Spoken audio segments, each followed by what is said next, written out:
You've probably seen it happening, right? Whether it's Bollywood stars setting up a home base overseas or students from your own neighborhood heading off to college abroad. It really feels like more and more Indians are choosing to build their lives somewhere else. But this isn't just about a few famous people. It's a huge shift, and it's worth asking, why now? So what's really going on here? Is it as simple as finding a better paying job, or is there something much, much deeper at play? Today, we're going to dig into the complex reasons behind what's becoming one of the largest migrations of talent and ambition in the world. All right, here's how we're going to break it all down. First, we'll look at the actual scale of this movement. Then we'll get into the real reasons people pack their bags. After that, we'll examine some of the systemic issues. And finally, we'll talk about what this big choice really means, both for the people leaving and for India itself.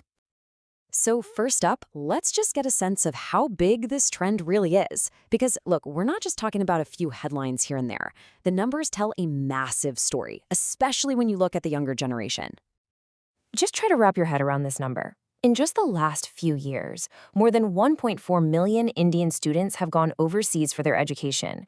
That's a huge wave of young, bright minds looking for different opportunities and a different kind of learning environment.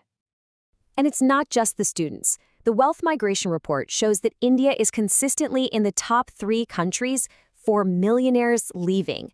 So you see what's happening? It's happening at both ends of the spectrum. The young and ambitious are leaving to build their futures, and the wealthy and established are leaving to secure theirs. Okay, so that leads to the big question.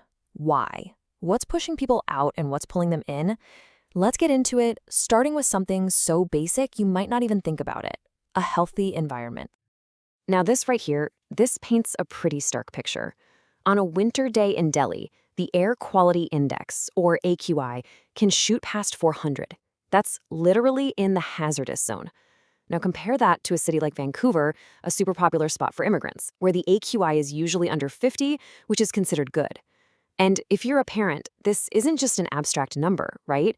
This is about your kid's health every single day. This quote really just says it all, doesn't it?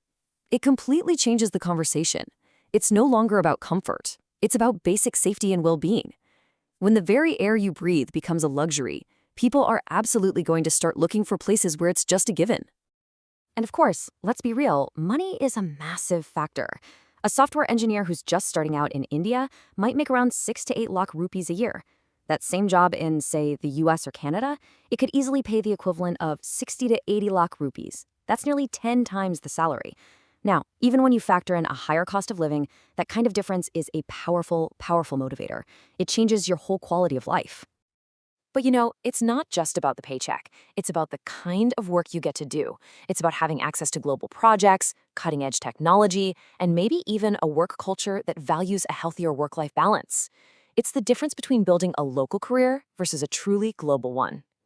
Okay, let's switch gears to something that isn't talked about as much, but is incredibly important.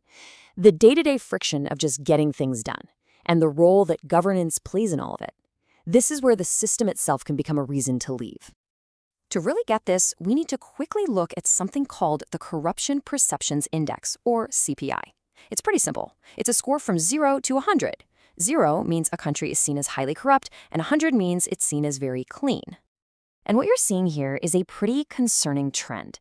India's score has been slowly but surely dropping.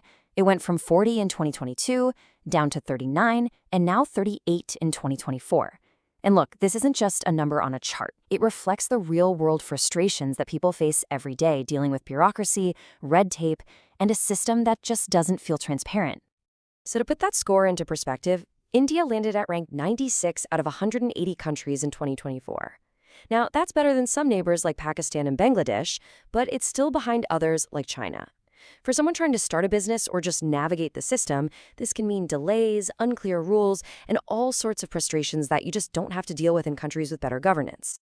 So let's just tie this all together. When you look at the whole picture, the decision to leave often comes down to these 5 big strains on the system. You have an education system that can feel more about competition than creativity.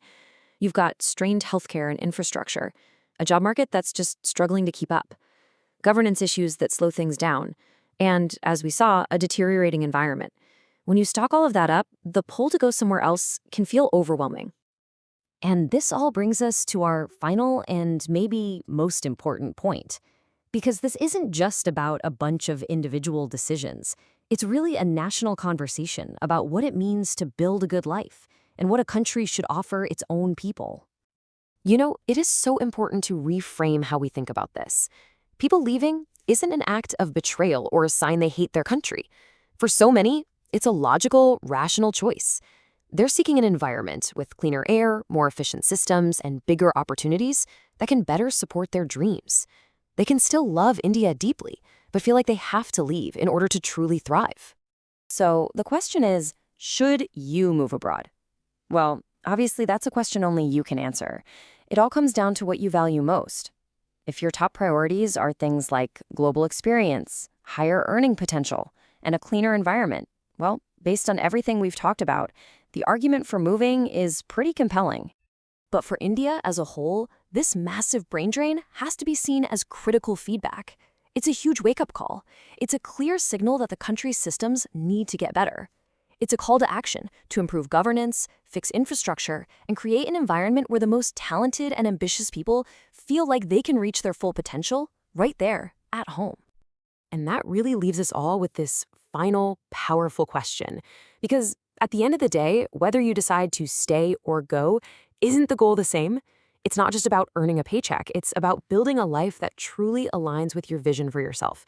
And the question is, where in the world is the best place for you to do that? That is the ultimate choice.